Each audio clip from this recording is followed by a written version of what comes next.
Now, ladies and gentlemen, please welcome Georgia State Senator and Honorary State Chairman for Friends of Herman Cain, Josh McKoon.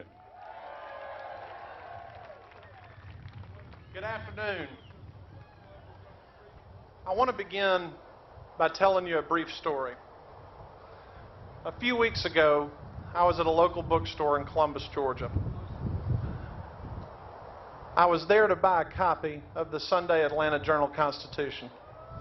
I went to the newsstand to pick it up, and there was a handwritten note that said, Sunday AJC available behind counter. So I went and stood in line to make my other purchases, got to the cashier.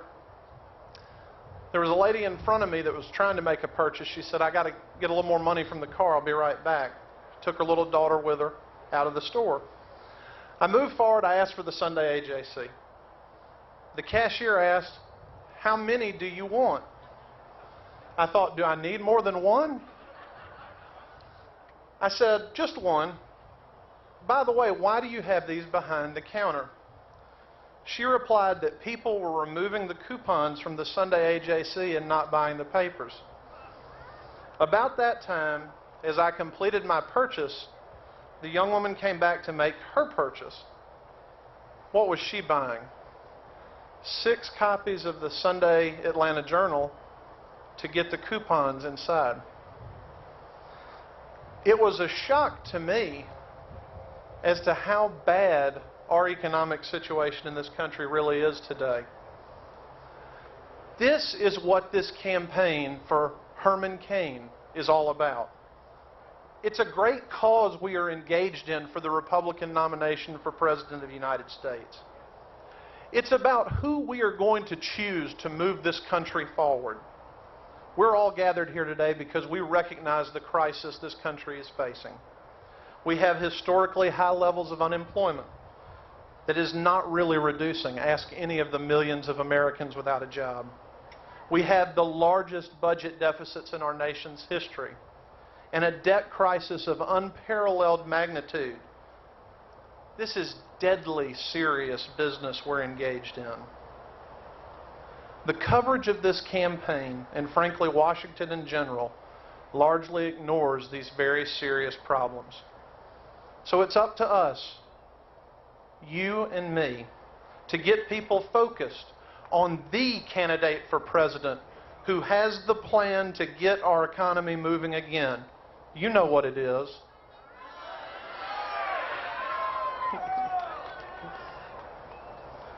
The candidate for president that has the sunny optimism needed in these dark times to make us see there can be a brighter future for this country and that we can be great again.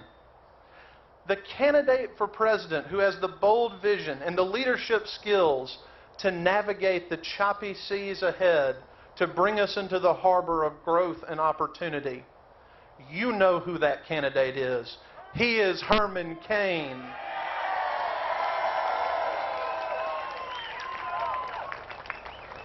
You know, when I decided to get involved in this campaign, I kept going back to a visit I had with a husband and wife. They have a little ice cream parlor in LaGrange, Georgia.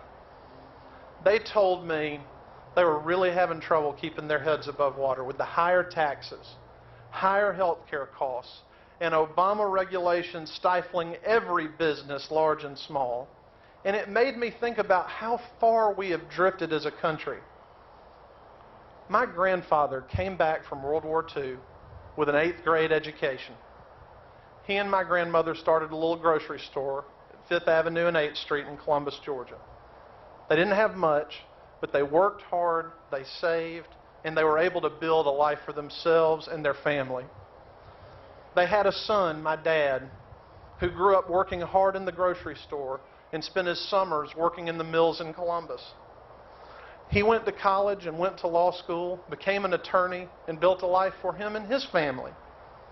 Because of them, I'm standing here today as an attorney and the youngest member of the Georgia State Senate. That's the American dream.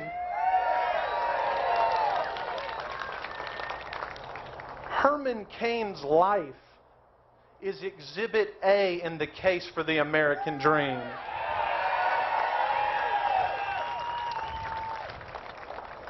I don't know if the little grocery store my grandparents had could make it in today's overregulated, overtaxed America. I don't know if in our current state that the next Herman Cain, somewhere in elementary school today, would be able to enjoy the opportunities that led to his success.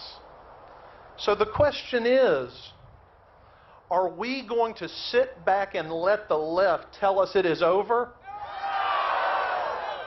That we cannot expect the next generation to have a better life than we did? Or are we going to stand up and demand the candidate for president who will work all day, every day, making this country great again? I hope that you will join me in raising the Herman Cain banner in every corner of this state and beyond, so we can elect the president who is really one of us and who will make this nation great again, Herman Cain. God bless each and every one of you, and God bless America. Thank you. Please welcome